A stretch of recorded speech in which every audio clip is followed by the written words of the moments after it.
자살 문제가 정말 더 이상 방치할 수 없을 정도로 심각합니다. 대한민국의 자살률이 OECD 평균의 2배를 훨씬 상회합니다.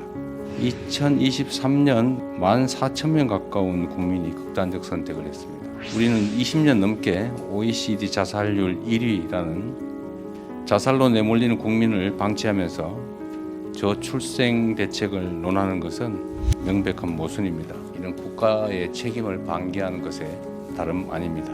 자살은 사회적 재난이라는 관점에서 정책 패러다임을 전면 전환해야겠습니다.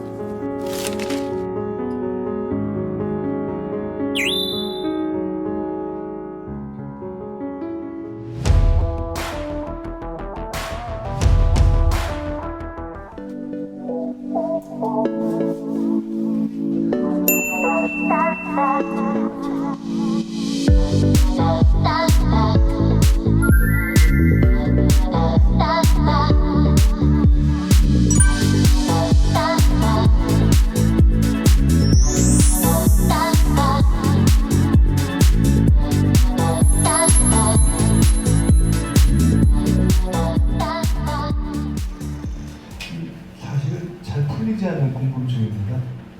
왜 우리나라에 이렇게 자살이 많지? 사실 이해가 잘 안 되죠.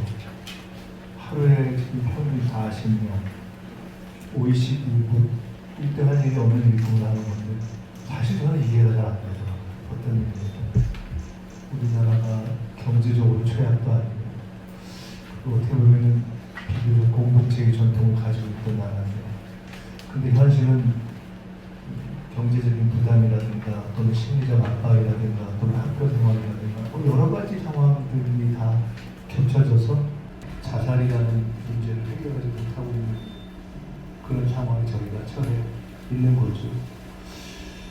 근데 이걸 줄일 수 있나? 사실 생각해보면 가장 어려운 정책적 과제 중에 하나인 것 같습니다.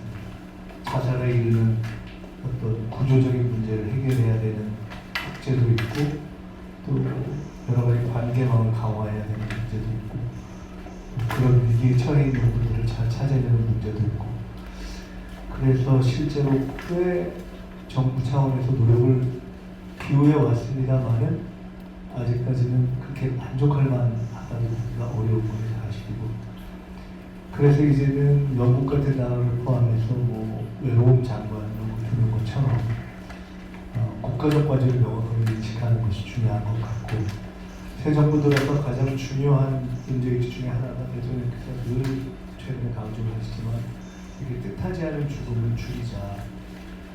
근데 막상 저희 쭉 찾아보니 산재부터 포함해서 교통 뭐 여러 가지 있지만 실제로는 지금 자살이 제일 큰 거죠. 제일 크고 제일 어렵고 제일 해결하기가 만만치 않은 과제여서 첫째로 저희들이 분명하게 생각할 것은 이것을 국가적 과제로 판단하자. 그래서 자살 관련한 위원회도 훨씬 더 체계적으로 하고 이제부터는 그에 대한 여러 가지 정책도 보다 총체적으로 하자는 일종의 결의를 저희 모두 하고 있는 것 같습니다. 오늘 아침에 와서 상담 사들 훈련받는 과정을 지켜봤는데요. 그 사이에 마들렌이라고 해서 SNS 상담을 해오셨고 또 109 상담도 이제 시작이 돼서 굉장히 큰 도움이 될 것을 기대합니다.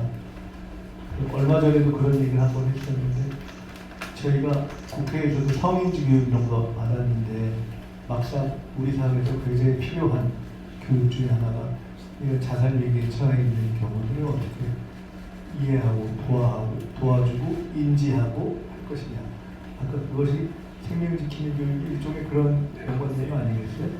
근데 이것이 굉장히 사실은 부족하다.